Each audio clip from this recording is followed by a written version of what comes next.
All right, it's a little late in the year, but this is asparagus.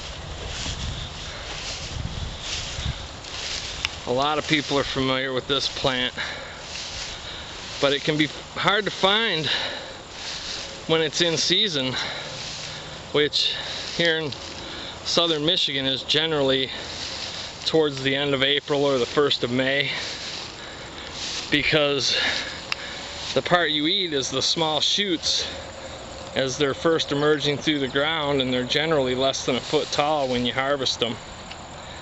And they'll be buried under all this grass because that's where they tend to grow, is in grassy areas. So unless you know where the plant was the previous year, you won't, you'll have a hard time finding them because they'll be hid in the grass. So what I do, and I do this with a lot of the plants and stuff that I find, is if you learn how to recognize them out of season, there's some mullein. If you can recognize them out of season, they're generally much bigger and they stand out like a sore thumb like this. I mean, that stand of asparagus is as tall as me, and right now it's green, but later in the summer it'll turn golden and it'll stand out. I mean, you could be a quarter mile away looking off through a field and you can spot little stands of asparagus here and there because they'll be a bright gold color. It's sort of a fern, has a ferny look to it. So I thought I'd just show you that. I'm sure a lot of people know what this is already, but this is one of the prime edibles. One of the best tasting wild edibles, that's for sure. And that's the way to identify it once it's grown up and is past the stage of eating. But I'll mark this spot on my GPS, and next year, come the end of April, I'll walk right to this spot and probably harvest me 5 or 10 spears of asparagus. And if I find another 5 or 10 spots like that in this field, I'll have me 50 or 100 spears of asparagus. And I won't have to work for it.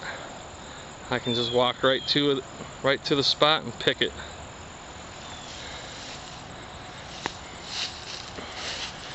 Mullein is another one that's easy to spot up in the summer, or really any time of year, even in the winter. These stalks will they'll stay up all the way through the winter. And what I've used this for is to make a tea. I mean, this old stalk, this old plant wouldn't be any good for making tea, but if you find the old stalks, generally there's some young plants growing right next to it, like this one right here. And if you harvest these smaller leaves that are still green, they don't necessarily have to be small, but they still need to be fresh.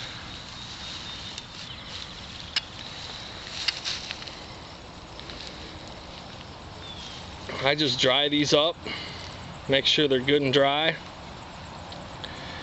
and put them in a Ziploc bag or a mason jar, something to keep the humidity off of them.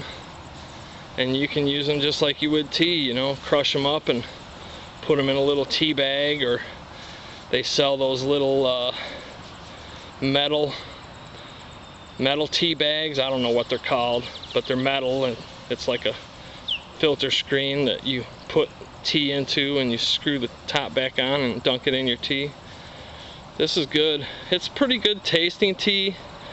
It's not really a tea that I would eat or drink just to be drinking tea, but it's mainly to help relieve congestion and stuff. And I've only messed with it a little bit, but it does help. I had a cold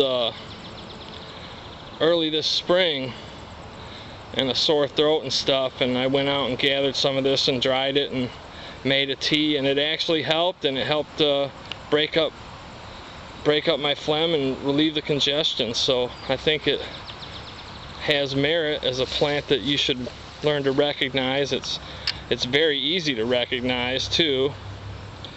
I'm not going to go into the details of identification. There's plenty of online resources and books that can teach you that. But it has a real fuzzy leaf on the top and bottom. And the main easiest way to recognize it is by this tall seed flower stalk that it gets. But as with anything else, you know, you got to do your own research. All I can do is show you the plant in the wild and try and help you understand how to recognize it from afar or whatever, make your job a little easier. You know, once you know what the plant is, make your job a little easier finding it and using it. I may end up gathering some of this and making a tea, but it's pretty basic. I pretty much explained the process. There's not much to it once you've ID'd it. So that's it. I still haven't found the Sumac. I think I'm in the wrong field. The Sumac grows all over the place, but I was hoping to find some out away from the road and away from cars and stuff and pollutants. See if there's any difference in flavor. And I wanted to show the process I use to make Sumac tea. But we'll see. I'm gonna mark this spot on my GPS and keep looking.